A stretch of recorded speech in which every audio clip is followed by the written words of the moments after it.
Justice Secretary himself, Boying Remulla, who's now ombudsman, he himself said, hindi po kaya ng gobyerno.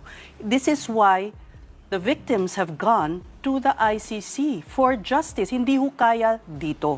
Umani ng samot-saring reaksyon ang ginawang panayam ni renowned journalist at news anchor na si Sis Drilon kay Jimmy Bondoc, na para umanong nauwi sa isang interogasyon laban sa abogado.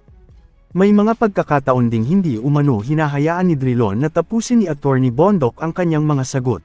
At kapag nilalatagan naman ng argumento at kaugnay na batas ay tila tinatawanan lamang ito ng mamamahayag. Mas ikinadismaya pa ng ilan ang pahayag ni Drilon na tila nawawalan siya ng paniniwala na may hustisyang makakamit sa bansa. Gayunman, mabilis itong sinagot ni Teacher Ida, na iginiit na mula norte hanggang timog ng Pilipinas ay mayroon tayong maayos at healthy na justice system. Gayon din ng mga matatalino at tapat na hurado. Hello mga kababayan, nakita niyo na ba ito? A journalist has every right to challenge a guest. That is journalism. But journalism is strongest when the audience hears the answer before the follow-up. What many viewers noticed in that exchange was not that hard questions were asked, it was whether Attorney Bondoc was given enough uninterrupted space to fully explain his legal position before being reframed or redirected. Sis Drilon, na naturingang excellence pa naman in Investigative Broadcast Journalism Award sa Asia's Influential Leader Awards. Remember, Sis, na a journalist should not become prosecutor, witness, and interviewer all at once. The role of journalist is to ask difficult questions, allow complete answers, challenge inconsistencies equally, avoid appearing emotionally invested in one outcome. Hindi ito tungkol sa pagiging pro-Duterte o anti-Duterte lang o anumang kulay ang iyong paninindigan. This is about consistency, process, and what responsible journalism should look alike. Hindi ako sang-ayon sa narrative na para bang patayin na ang legal system ng Pilipinas. Criticize institutions? Yes. Demand reforms? Yes. Question decisions? Yes. Pero ibang usapan na kapag ang framing ay para bang wala nang silbi ang buong justice system ng bansa. Kasi kung sasabihin natin na hindi na gumagana ang legal system ng Pilipinas, ang tanong, Ses, then bakit may mga korte pa? Bakit may prosecutors? Bakit may ombudsman? Bakit may mga kaso na nanalo at natatalo? Bakit may acquittals, convictions, injunctions, at judicial review? Hindi perfect ang sistema natin, Ses. Pero imperfection is not the same as collapse. At bilang Pilipino, dapat maingat tayo sa pagdideclare na parang wala nang kakayahan ang sarili nating institutions. Kaya nung sinabi sa interview na parang hindi kaya dito kaya nagpunta sa international process. Para sa akin, you must answer these questions first, Ses. Naubos na ba lahat ng local legal remedies? Nasubukan ba lahat ng available domestic mechanisms? O may legal at policy reasons ba kung bakit may pumunta sa international level? Those are fair questions, di ba?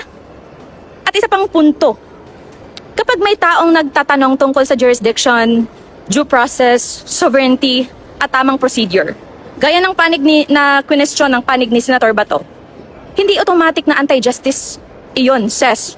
Sa batas, procedure is part of justice. Hindi porke gusto mong sundin ang proseso, ibig sabihin gusto mong takasan ang pananagutan. Actually, baliktad, no? Ang proseso ang dahilan kung bakit hindi arbitrary ang kapangyarihan. At para sa media, mga kababayan, ang responsibilidad ng mamamahayag ay hindi kumbinsihin ang audience kung sino ang tama. Ang trabaho nila ay ipakita ang magkabilang legal posisyon, tanungin ng pareho, at hayaang ang tao ang mag-isip. Kasi kapag ang interview nagiging question, interruption, conclusion, nagiging komentary na iyon. Hindi na purong pagtatanong. At bilang isang Pilipino na naniniwala sa ating bansa, hindi ko sinasabing perpekto ang sistema. Pero hindi rin ako naniniwala sa sinasabi na wala ng kakayahan ang Pilipinas na magpatupad ng batas. Kung may problema, ayusin. Kung may ebidensya, iharap. Kung may kaso, ilitis. Diba? Pero wag nating agad ideklarang walang kakayahan ang sariling bansa nang hindi dumadaan sa buong proseso. Hindi po inutil ang justice system ng Pilipinas. Kayo, payag ba kayo na tawaging inutil ang ating justice system? Please respect justice. Respect institutions. Respect due process. Mga kababayan, mahalaga ang due process at patas na pag-uusap. Hindi ito laban sa media ha. Hindi rin ito paghusga sa puso ng isang mamamahayag. Pero dahil malaki ang impluwensya ng media, mas mataas din ang antas ng responsibilidad. Kaya sa lahat ng may mikropono dyan, camera, platform, at public voice, naalala ko ang Proverbs chapter 25 verse 11. It says there, "A word fitly spoken is like apples of gold in settings of silver." Meaning mga kababayan, hindi lang sinabing word spoken. Ang sabi, word fitly spoken. Ibig sabihin, may tamang paraan, tamang timing, at tamang paglalatag. Sa journalism, hindi lang mahalaga ang matapang na tanong. Mahalaga rin kung nabigyan ba ng sapat na pagkakataon ang kausap na may paliwanag ang posisyon niya bago ito kontrahin.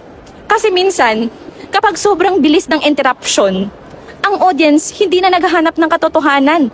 Naghahanap na lang kung sino ang mas magaling sumagot. Diba? At may isa pang mabigat na paalala. Psalm chapter 141 verse 3. It says there, "Set a guard over my mouth. Lord, keep watch over the door of my lips."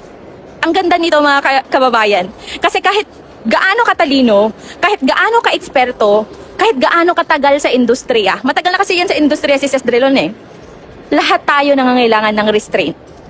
Ang tanong, hindi lang, may karapatan ba akong sabihin? Ang tanong din mga kababayan, nakatulong ba ito para mas luminaw ang katotohanan? Ang mahusay na mamamahayag mga kababayan, hindi natatakot sa mahabang sagot. Hindi natatakot sa legal no-ones. Hindi natatakot na marinig ang posisyong hindi niya sinasang-ayunan. Dahil ang confidence sa katotohanan ay hindi nakikita sa dami ng interruptions. Nakikita sa kakayahang hayaang marinig ang buong argumento. Okay? At para rin sa aming mga vloggers at political commentators, pareho ang hamon sa amin. Hindi lang maging malakas, maging makatarungan.